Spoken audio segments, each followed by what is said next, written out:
Psalms 94, 12 through 15, God uses the wicked to discipline the righteous. Hallelujah. English Standard Version, mini sermon time, y'all. Blessed, okay, blessed is the man whom you discipline and to whom you teach out of your law. Blessed is the man who you discipline. TIs, when I say that God is using this program to discipline us, don't be mad at me. Blessed is the man who is disciplined. During the fall in the Garden of Eden, all of us had become corrupted. We all need discipline. We are blessed that God disciplines us. Now, I'm not saying it's fun. I'm not saying it's fun. To give him rest from days of trouble until a pit is dug for the wicked. Our discipline is to give us rest. When this nation is judged, we TIs will have rest. But a pit is dug until a pit is dug for the wicked. That's what their destiny is going to be. For the Lord will not forsake his people. Are you his people? Are you his people? He will not abandon his heritage.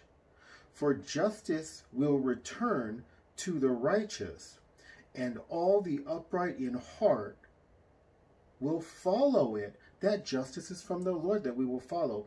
Now, this doesn't specifically say that he uses the wicked to discipline the righteous, but he does. There's plenty of other scriptures. And here, clearly, it's related to the abuse that is suffered by the righteous from the wicked in the context of, blessed is a man whom you discipline, O Lord, and whom you teach out of your law, to give him rest from the days of trouble until a pit is dug for the wicked. He does use the wicked a lot of times to discipline his people, and we all need discipline.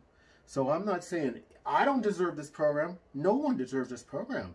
But I know God uses this program to discipline me, to make me a better person, to make me right. Because when he judges this nation, those who participate in this program, and I believe this was from God, they are going to be surveilled. They are going to have to register. They're not going to be able to leave the city, definitely not be able to leave the state that they reside in without having to inform authorities.